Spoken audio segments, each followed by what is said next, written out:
Good afternoon, everyone. On behalf of all of us at the National Glass Association, thank you for making time in your day to join us for this month's installment of Thirsty Thursday. And before we dive into today's topic, a few NGA updates for you. As you may have seen on the next slide, the NGA Glass Conference, as planned to occur in Chicago this July, has been canceled in favor of alternate formats due to the lingering restrictions and uncertainty related to travel. We will retain a brief meeting during the original dates on Tuesday, July 20th, to allow time for some of those important committee updates to keep everyone informed of the progress our volunteer task groups are making. Plus, we will use a portion of our time to brainstorm and discuss what are those hot topics that have arisen in the last 6 to 12 months that NGA should be aware of and consider its focus. This discussion will tee up a portion of our part 2 of the conference that will occur in September in conjunction with Glass Build America in person in Atlanta. Registration for the NGA Glass Conference will be required, and the September event will be handled through the Glass Build America registration site. The online portion in July is free to attend, but registration will also be required, and that URL is at the bottom of your screen. On the next slide, NGA's newly published Commercial Fenestration Systems Manual is available for purchase. This manual was written in order to address many of the foundational elements of window and wall systems and will act as a useful primer for those in the architectural, glazing, and construction industries to learn about the basic components and technologies associated with exterior facade design.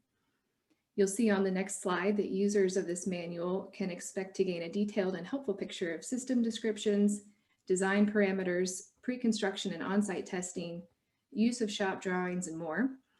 To get your hard copy or downloadable PDF, visit NGA's store at glass.org/store. And now on the next slide, it is back to business. Glass Build America is happening, as we mentioned, in Atlanta in September. Attendee registration for the show will open June 1st, but exhibitor registration is open now. And if that's something your company may be interested in, you can contact Jonathan Watson now at the email listed on your screen. On the next slide, you'll see this course is accredited by NGA for 1/2 hour of AIA elective credit. An email will be sent immediately following the conclusion of this webinar with instructions on how to pursue credit or a certificate of attendance. It will also include a brief survey on the session, and we thank you in advance for taking just a minute of time to complete that. We will address all questions at the end of the presentation, but feel free to submit them at any time using the chat feature in the Zoom toolbar. And now I'm pleased to introduce our speaker, Louis Moreau. Louis has over 30 years experience in the glass industry and brings an eclectic mix of international knowledge from float manufacturing, high performance coatings, large building glazing, and high-end glass fabrication.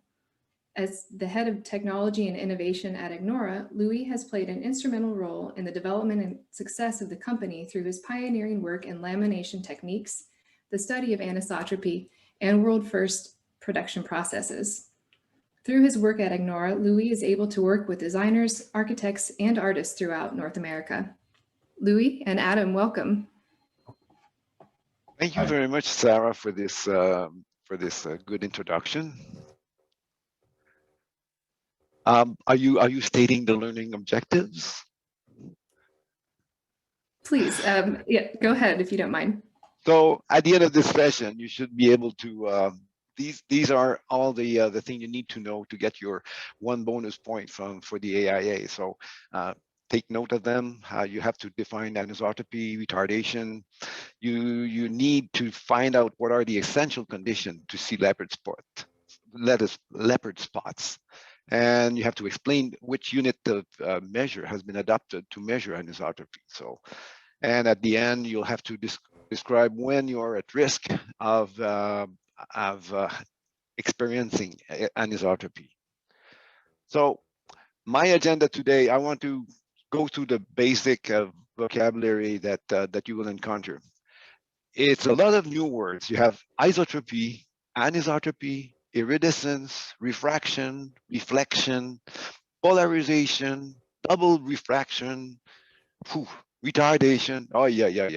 It's really not a simple matter, but I'll try to explain that rapidly and then get practical the idea is to how you can, when are you at risk to have anisotropy, what you can do, and how the C1901, the new ASTM standard, can help you get a control level of anisotropy.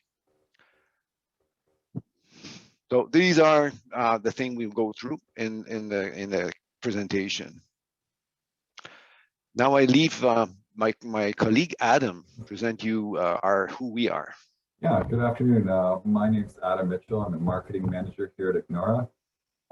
Louis and I both work for Ignora. We fabricate custom, high-end, and oversized architectural glass for the North American market. We can produce glass up to 130 by 300 inches, and we customize that for a wide range of applications such as retail, commercial, institutional spaces. So we deal quite a bit with high-end retail and luxury residences, mentioned. So the study of anisotropy and the management of anisotropy is very important for us because it helps us to define what we're outputting and output that high quality architectural glass. Louis is fantastic because he's been on the task force, well, he chaired the task force for the C1901 ASTM standard, which we'll be addressing here, which has really really helped us create stronger material output from our factory. So I'll hand that over to Louis now. Louis, I don't think you need any more of an introduction from me. I'm just going to be here for moral support, so I'm going to turn off my camera now. I'm all ready, and now. Oh, you got your badge. Okay. I've got my badge, and I'm the speaker. So let's go. So some of you might have assisted to my last presentation in Finland at the Glass Performance Days. So you'll recognize some slides, but I just wanted to explain you the journey that we've been doing for the last 5 years, in fact, when we first encountered very bizarre things that we could not explain, and nobody could explain. So this is an example of a storefront in Milwaukee that was exhibiting anisotropy in the interlayer. We'll talk about that a bit later on. But also being really conscious about the appearance of our things. One day I was shopping in Yorkdale, that's near Toronto, in a shopping mall where we did one of our first Apple storefront, and I was looking at that and I said, "Oh, gee, this is not nice. It's our glass, and it's oh." So that was the early days. But right from there I wanted to find out what's happening and do that. So we did start, and we had a little grant from the government here, and we played with the McMaster University at the beginning to find out things. One of the key elements that really triggered our quest was this Apple store in Boston, where we had this bizarre shape.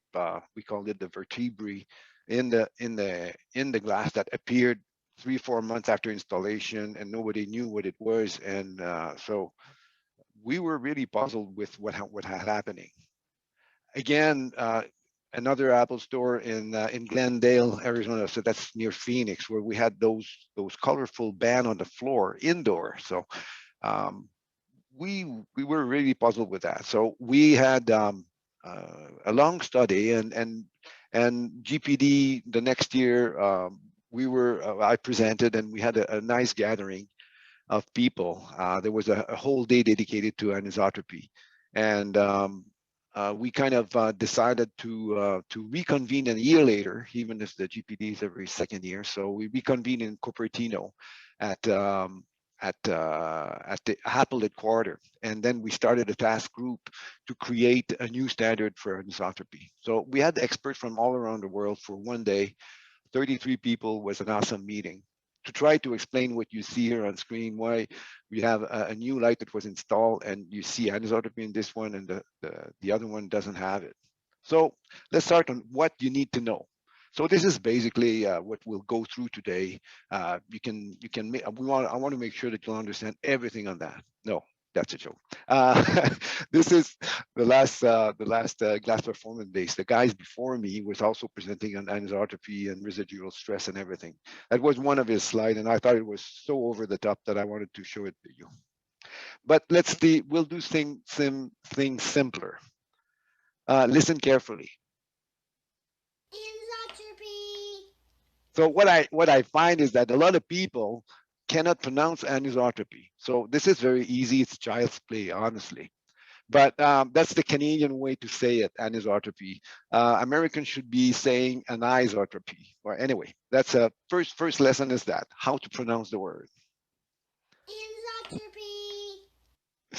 Okay, let's see what it means now. So I'll start with the opposite. So isotropy is opposite to anisotropy, and water is isotropic. Vacuum is isotropic. Anneal glass is also isotropic, so does not exhibit any anisotropy. Wood, however, is anisotropic. Hey, why is that? So the definition of the reason wood is anisotropic is because it splits better in one direction. So it's got a physical property that changes depending on the orientation you observe it. So if you try to split wood in the other direction, it won't work. So wood is an anisotropic material. Now, maybe you saw this post on LinkedIn. Anisotropy, iridescence. Who wins on that? In fact, both wins. The industry also speak about quench mark, strain patterns, anisotropy, visible pattern in heat-treated glass. So these are all words that are used to describe an optical phenomenon. In fact, we'll see later on that there would be a better word, but nobody knows it. So let's stick to anisotropy for now, and I think that people understand what it means. I'm starting with a little video that I recorded yesterday that I think could be useful for you guys. This is a nice app developed by University of Colorado. I'll use it to give you some vocabulary. This is our light source, if I turn it on. On top, I have one medium, air, and on the bottom, I have another medium, air. So no change in medium, straight line. If I change bottom to glass, oh, my incoming or incident ray is split in two. The reflected ray and the transmitted ray, or the diffracted ray. The reflected ray will be reflected at the same angle as the incoming ray. However, the diffracted ray will change depending if I'm using water, for example, or glass or other material. Let's stick to glass. And let's switch to the speed of light. Speed of light, it's called the constant c, is about 300,000 kilometers per second. When light travels in the same medium, it doesn't change speed. Same speed here as the reflection. However, when it travels through glass, it slows down because it hit all those molecules. It slows down by a factor of 1.5. This is what is called index of refraction. One last thing I want you to remember, it's this number, 56 degrees. So this is called the Brewster angle, and this is the Brewster angle for glass, and it's one critical condition for anisotropy. We'll speak about it later on. So I hope you didn't fall asleep on this one. Another vocabulary, another word, polarization. So here you see before a polarizing filter in here, you see unpolarized light. That's the sunlight. What we receive from the sun is unpolarized. Our sky polarizes it, but the sunlight itself is unpolarized. So is incandescent lighting, or so. What happened is there are two planes of the propagation and in two different directions. When you put a polarizing filter, and I'll show you what it does later on, it restricts the polarization into a single plane. You can see that very easily on that Encyclopedia Britannica graphic. So let's talk about the other word that I was talking about, the other scientific, birefringence. that's one way to say it. The other way you can say double refraction. Maybe double refraction is more what we're looking at. It's easier to understand. But what happened is that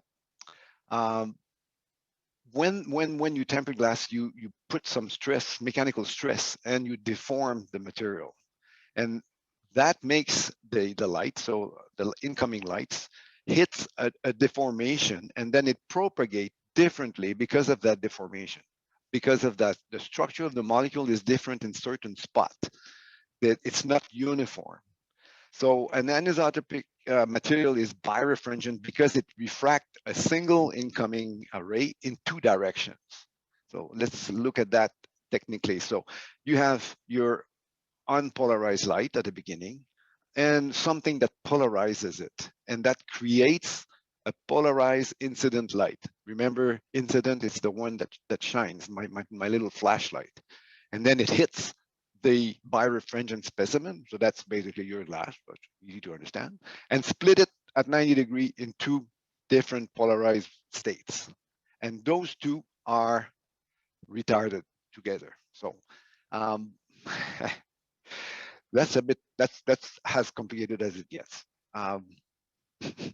Let's see what it means. When polarized light hits the birefringent material, it refracts a single ray into two rays at perpendicular direction, and then those have different polarization, and they are a bit out of phase one with each other. So an optically anisotropic material is created when we do have difference in index of refraction. Index of refraction, if you remember, it's the speed of light. So some area the light will be a bit slower than the other, and it can be very subtle, but our eyes is very sensitive to that. So heterogeneous stress will cause not homogeneous heating, not homogeneous stresses, and that's where anisotropy exists. But also what we discovered, and that was not really talking in the industry, is that it also exists in interlayer, in the stiff interlayer, the structural interlayer. If you don't cool them uniformly, same way as in a tempering furnace for glass, if you don't cool the central glass or the stiff PVB, the DG41, for example, correctly, you will get anisotropy, but in a plastic and in a different color also. And that's quite interesting. So let's see what makes the thing different. If on the left of your screen you have an ideal tempered glass, so that would be the perfect Pop-Tarts where the jam is always uniform and you have the two little crust, cardboard, whatever. So that would be your ideal glass. But in real life, what happened is that you have heating element, you have nozzle to cool, and you end up with region where the stress are not exactly the same. They're close, but they're not exactly the same. And that's what is causing the birefringence or the double refraction and eventually anisotropy. Last word, I think so. I think it's the last one. Yeah, retardation. It's basically the optical path difference. It's the difference in distance between our two phases of polarized light. So if I read the definition in a birefringent material, the light wave propagate in horizontal and vertical direction at different speed again, index of refraction, in an optical path or create an optical retardation. And we measure that in a distance. So nanometer is 10 minus 9 meters. So it's a very minute thing, but it's the unit that is being used. So if you look here on, it's the phase retardation between the two split network. So that's the last time you're going to be seeing this, the schematic. But remember, you have, in order for to see anisotropy, you need to have a polarized light, incident light. So that's the number one condition. And then you have to have a specimen or glass that will have different level of anisotropy. One last thing, I'm bringing back the last thing I talked about, the Brewster angle. The Brewster angle, just remember, it's pretty complex to tell you what it is, so I'm skipping that. But when you look at a building, even if it was tempered on all the same tempering furnace, and you have the same looking condition and everything, you look at a certain level, and they will look more intense than other. And what explains that is the Brewster angle. It's basically when you look at 56 degree or 57 degree, you look at the Brewster angle, and that's where you will have the worst condition for your anisotropy. So that's one condition you have to remember. And that explains that you will not see the anisotropy on ground floor, and you won't see it in the 42nd floor, but you'll see it on the 26th floor. The other thing important for fishermen, the Brewster angle for water is different. So if you want to see your fish, you have to look at 53 degree for the water. So that's for you fishermen. So when you put your polarized light goggles, then you can see the fish at 53 degree. Remember that. Basically, that's what you see. That's a typical example of iridescence. And it's not, honestly, it's not pretty. So let's see what are the condition that creates that and what it is. So on your left, you have what kind of glass you use. So if you use anneal glass, remember from the beginning, anneal glass is isotropic. So whatever direction you look at it, you will not see anisotropy in anneal glass. It does not exist. So that's a kind of an industry search secret. If you don't want to have anisotropy, just use anneal glass. That's one thing.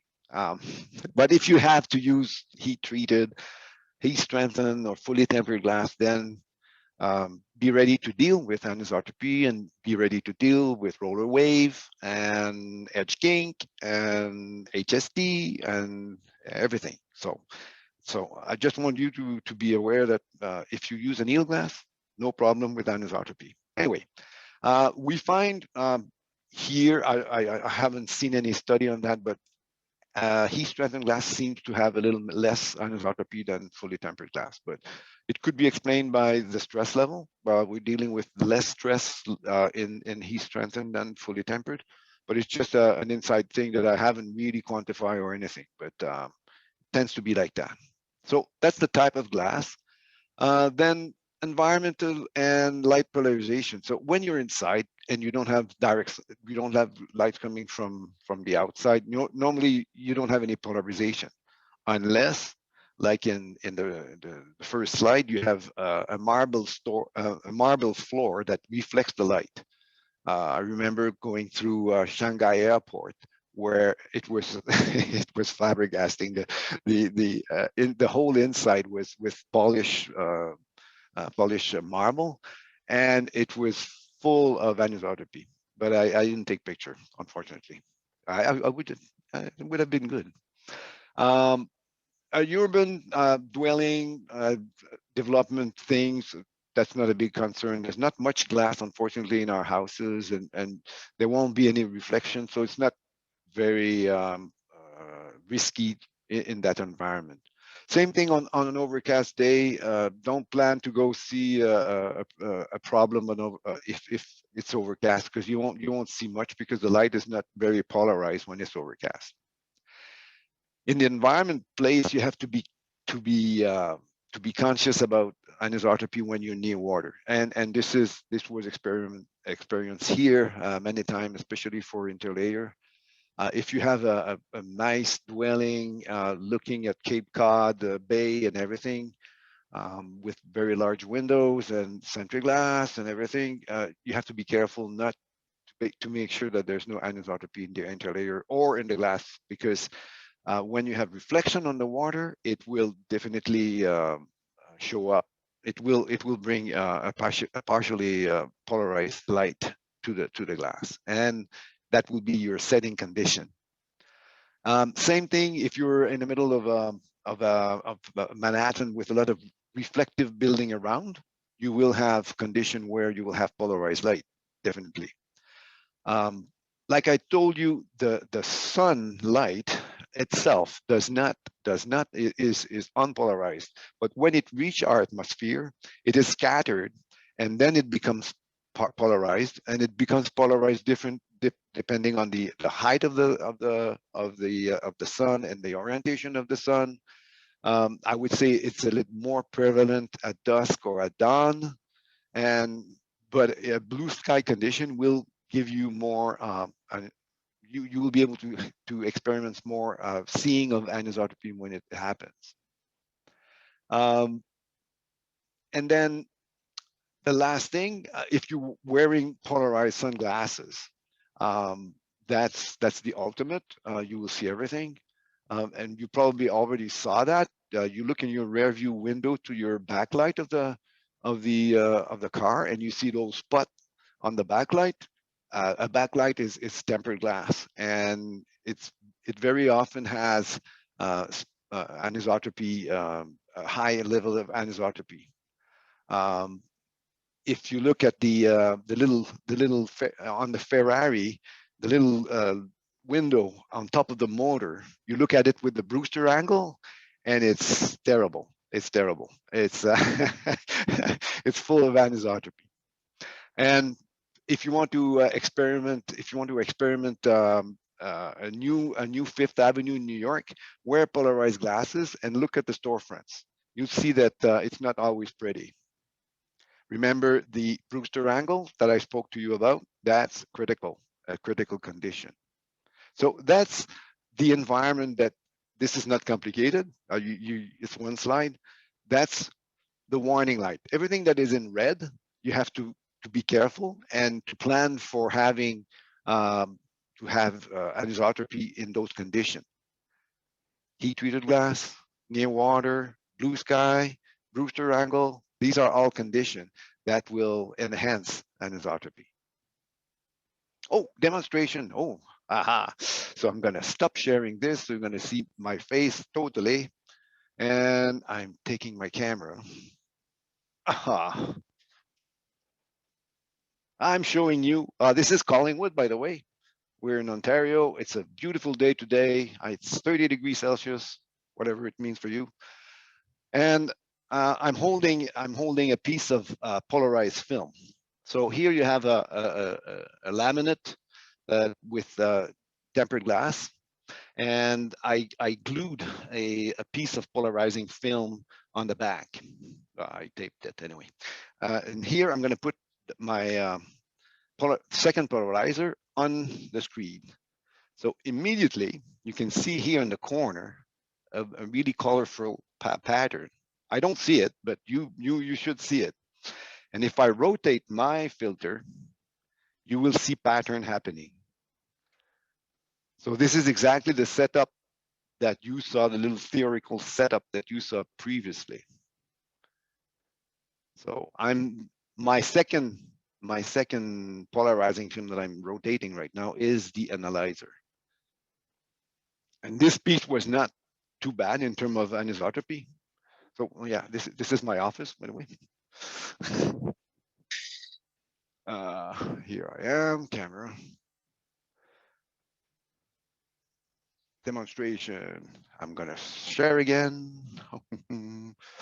Share screen. Back to the presentation. Okay, demonstration is done. So what are we gonna do with that? For a few years, a lot of people have been working around the world with scanner manufacturers. So you can buy from different companies scanners that will tell you where there is a scratch or where there is a bubble in glass, or if your silk screen is correct, and things like that. So the scanner manufacturer has added feature to their scanners, and now there are 4 or 5 manufacturers that will allow you to quantify the anisotropy level in a piece of tempered glass. And there's an American company called Light Sentry, very good company. I think, I don't know where they're based in, somewhere in the West. Elis Archon is an Austrian company. You've got Soft Solution, also Austrian. Vipertron is German. So there's also Glaston iLook in Finland, and there's a new player on the market in Montreal that's coming soon with a new machine. So all those people produce machines that will give you numbers. And my idea was to kind of not regulate, but make sure that when you order a piece of glass, whether you order it from a company in Germany or you order it from a company in California or in Canada, and they have a scanner, the idea was to get the same number and to have something that is calibrated and repeatable. So that's when I started that with at one GPD, in fact, at GPD, and Jorma Vitkala was bugging me, so I would work on that, and I kind of followed his advice and spoke with my friend Julia Schimmelpenning from Eastman, and I knew she was good in standard, and I thought that coming up with a standard would be the best idea, and that's how we form a group at the task meeting in Apple in Cupertino, and we decided to have an ASTM task force to address that. And unfortunately, we are the first group in the world that comes with something concrete that you can use to define anisotropy. So from January 1st this year, the C190121 was born, and it's the standard test method for measuring optical retardation in flat architectural glass. I tell you, just finding the title was a challenge, and it's a very good exercise. That whole ASTM process with peer review, with task group, with different balloting levels and everything, it really gets a better product at the end. So I'm pretty proud of that standard, being the first, but also making something practical. And on the task group, we had fantastic people. We had scientists, we had glass manufacturer, we had all the scanner manufacturers were there, and everybody really contributed to the elaboration of that. So it is a standard test method. It's not it doesn't give you any value.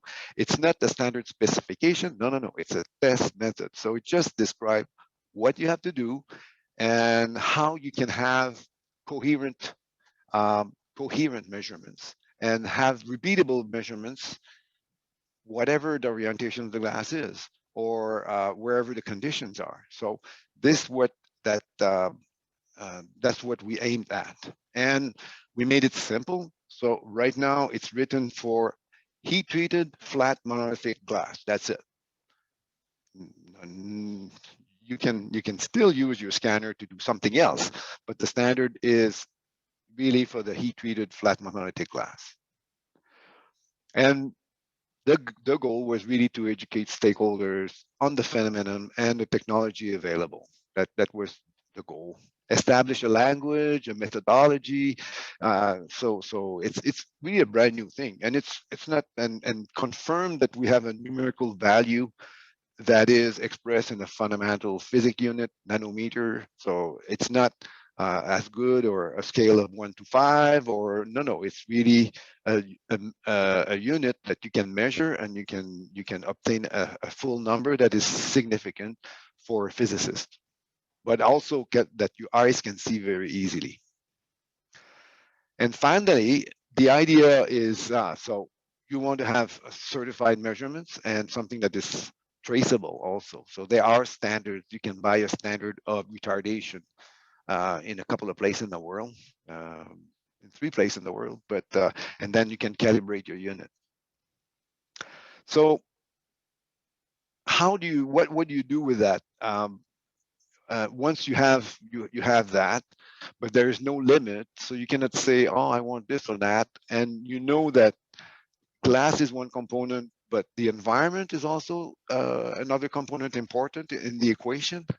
So you can have very bad glass in indoor condition, and nobody will never know that it's bad because you can't see it because there's no polarized light.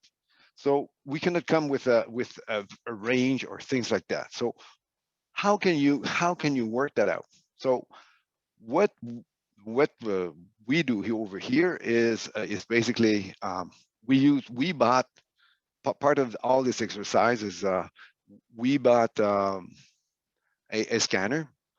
We chose a soft solution because they were able to do an offline version. So our version is offline, and we can scan more than a monolithic glass. We can scan a laminate, or we can scan a complete unit.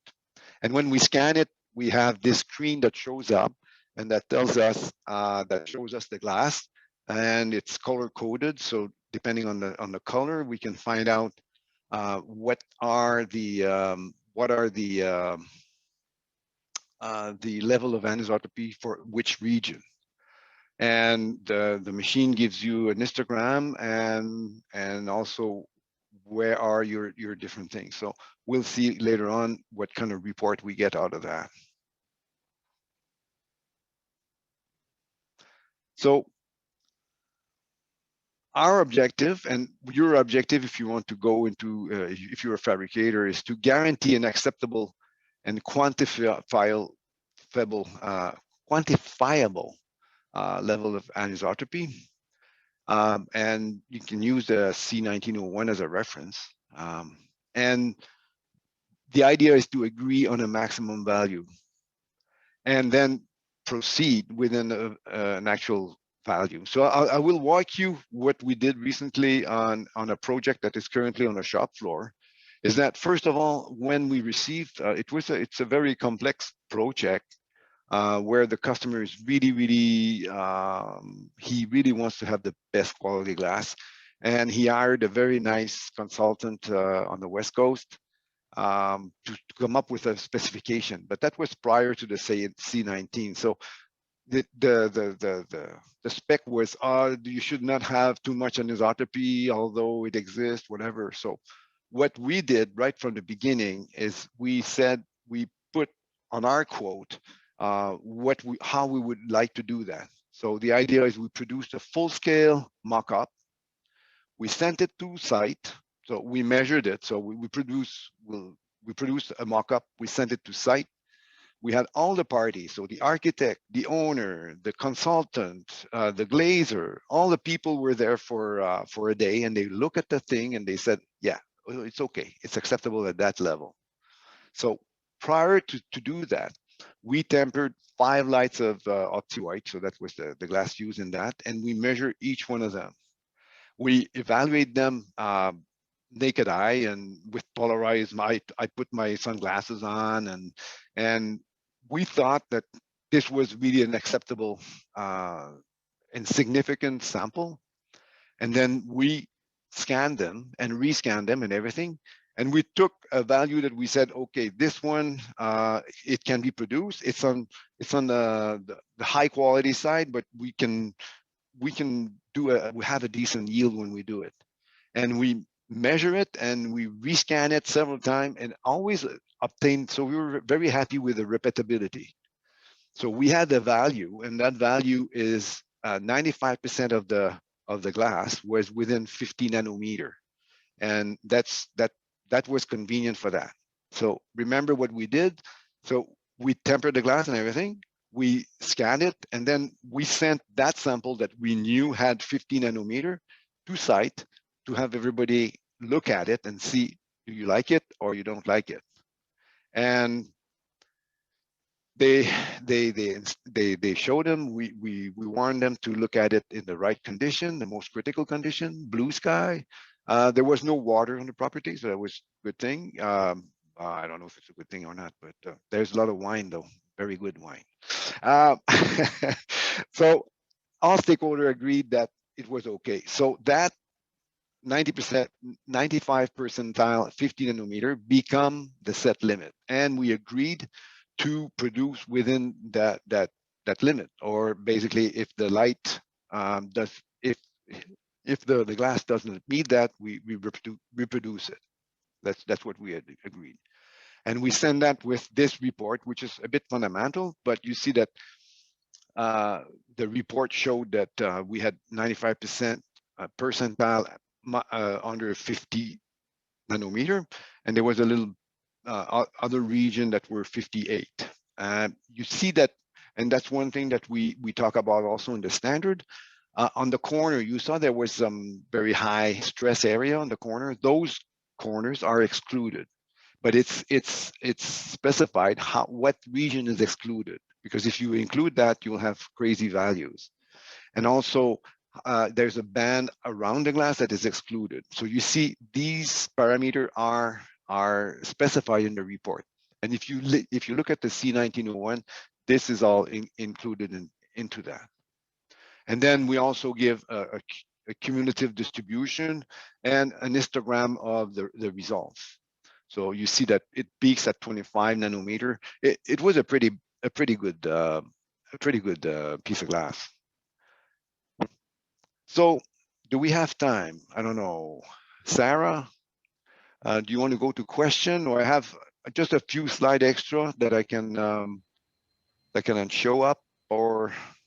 Sure, if you want to keep going, and if folks are okay with hanging on just a bit longer, we have 3 questions to get to as well. Okay, so just to show you, next step in our journey. I'm always on the R&D watch, what I see, how to evaluate. So the next step will be, we came up with a value, the 95 percentile. Is that a good value? Is that a good way to quantify it, or would it be better ways? That's what we have to define it in the future. Is there a mathematical way to interpret all this ton of data? That's what we want to find out.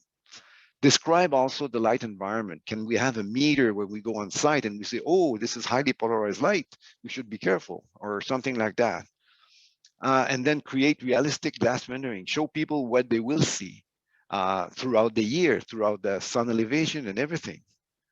So how can we measure and describe the light polarization? And then better understand the human eye perception. So this is also the good thing that we need to do. So if you look at this graph, this is a spatial frequency versus contrast. So you see at the beginning, the contrast bars are far apart. So here it's very obvious, we know what it is. But at one point, the eye loses it when the contrast is too low, or when this region here, when the spatial frequency is too high, our eyes miss it. So maybe we could exclude those values from standards. So this is what we need to do in our journey to do that. So human perception studies, and is it a mathematical average? What about if you have an island right in the middle with a high retardation value? How to treat the edge and hole, where to stop the geometry? So this is all thing that and only then we can say and come up with guideline per application. So there's still work to do, but let's walk and then we'll run. Just showing you simulation. So this image was created by a French company. Their brand name is Ocean, and you can simulate the effect of the sun position and the way the sky will be polarized, and you can change that in the software. So the technology is already there, where you can actually take measured value and simulate it to see what it would look like. So let's jump to conclusion. Now we have a computing power, because it's very computer hungry. I mean, it takes a lot of computational work to calculate all those little pixel retardation in each pixel. But the new computer allow us to do that, and we have a few manufacturers to choose from for scanners. And we know that the optical retardation mapping, so what we obtain out of those machines is exact, and it works to quantify the tempering quality. And the C1901, it's possible to have accurate, repeatable measurement, whether you're in Berlin or you're in Boston, you can have the same number. And so that allows you have a number to work with. Also, as a fabricator, you can have a number to work with. So it's not just a vague impression, oh, this one is better than, no, it's a number. So it allows you to objectively improve the process. And I tell you, when you improve your anisotropy level, you also improve a lot your roller wave and your edge kink and the overall appearance of the glass, not only the anisotropy. And the C1901 allows you to quantify anisotropy between parties. So that's one of the things. And my takeaway is it takes two to tango. And that's one of the answers, right, to the quiz, is a glass with anisotropy and a polarized light environment. And that's what makes the whole thing a bit complicated, but it is what you have to deal with. There we go. Excellent. Well done. Wrapping that up, Louis. We have a few questions, and several of them have to do with the influence of additional treatments beyond heat treatment. So let's start with the first one on coatings, low E coatings or other performance coatings. Does it impact anisotropy or hide it or expose it more? It does change it because the coatings that are produced have, again, different indexes of refraction, and they do modify a lot. All the high performance coating have a strong influence on the path of the light. So it does change it, but coatings are generally, these days, most coating are applied prior to heat treatment. So if you temper a glass with a coating, a solder coating or a low E coating, then if you have a scanner on your tempering line, the scanner will pick up the influence of the coating. The other thing that the coating does is it is more difficult to temper and to correctly temper or heat strengthen a coated light than a clear light. So you will have, by definition, a bit more difficulty to control the anisotropy on a coated light. But again, if you pay attention, if you don't rush production too much, it is possible to have coated glass and have very good level of anisotropy. Okay, great. And then in that same vein, what about ceramic frit and its influence on anisotropy? That's one thing on C1901, because that we state right from the beginning is that the C1901 only applies to transparent. So you need to have something that you can look through to have anisotropy and to measure anisotropy. So you cannot measure anisotropy on acid etch glass, for example, or on mirror, or I mean, mirror would not be applicable, but on non-transparent. So anisotropy is created when glass go through glass and go through both surfaces of the glass. So you have to have a transparent environment to do it. Okay. And finally, how does anisotropy impacted with laminated interlayers? That is still under research. I tell you that the thing is, what we find is what we have found is that the stiff interlayer have the plastic has a very much longer retardation than glass. So typically, when you have a tempered glass, the range will be between, say, 10 and 120 or 150 nanometer retardation. But when it comes to plastic, you can go up to 500, 800 nanometer of retardation. It's much higher than that. And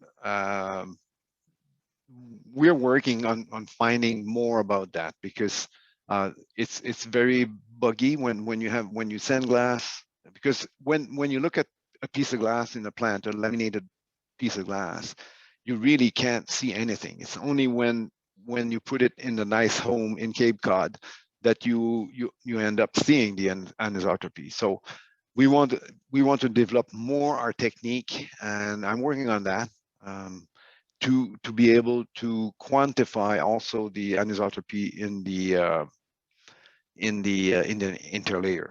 However, what we have done here is that because yes, I had a wonderful co-op student one summer that helped me work how to avoid it, how to come up with a more even cooling in the autoclave, and we've succeeded. So I would say that it's less important now in our operation here, but it's still desirable for the scanner manufacturer to be able to track anisotropy in the interlayer, because it's virtually invisible until it reaches site.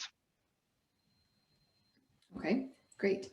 And can you comment on leopard spots? Well, leopard spot is a way that people have called this, and I think it's mostly with the automotive product, where it really looks round, and it's mostly associated with the older tempering furnaces where you had a little pipe that was shooting straight down. Now the tempering furnace manufacturer has instead of shooting down, they shoot at an angle, and they shoot in diagonal, so there's less pattern coming from the jet cooling, but you still have pattern coming from the rollers. From the Kevlar on the rollers, they produce anisotropy pattern, and that's the thing that the industry will have to work with. Okay. In regards to agreeing on a maximum value, since there's no code or standard that defines allowable limits, are agreeable criteria being considered? And I guess in that same vein, not really. I mean, not really. I mean, there's no rule either that tells you that you have to sell your glass $23 a square foot. You can sell it 46 if you want, or 72. It's up to you. It's an agreement between party. So you agree on a limit, and then you respect it. It's just a contractual agreement, and it can be done. It cannot be done for a simple little project because it's too cumbersome. But for a large project, it's worth sitting together and defining it, I think. Okay. And can anisotropy be measured on heterogeneous glasses, one where multiple colors are fused into a single light? No, it cannot. Unfortunately not. You can, I mean, you can measure it, but the measurement will not be significant. But you can see it, but how to interpret it would be a very doubting task. I mean, you'll have very bizarre values, and that's what happened also on sophisticated glasses, that people have annealing layer or annealing kiln, where they will, when they produce multicolor glass with insert and things like that, when they fuse glass, they, after the fusion, or they determine it so they get an annealed piece of glass at the end, not with any stress. So then it will survive. But no, I don't think. Well, you could measure some region if your annealing process is not good, but it's not meant to do that. It's for transparent uniform glass for now. Okay, excellent. I think for the sake of time, we are going to conclude the session for the day. But I know there are a couple questions we didn't get to, and we'll make sure that Louis and Adam receive those so they can communicate with you offline. Thank you, Louis, for your time today. In the chat box, you should see a couple of links. We are recording the session. Several of you asked that. And so it will be available on the on-demand library in the coming days. NGA has also produced a glass technical paper that's slightly related on iridescent patterns. So please take a look at that. And we greatly appreciate your time today, Louis, and we hope everyone enjoyed the presentation, and have a good afternoon. You're welcome.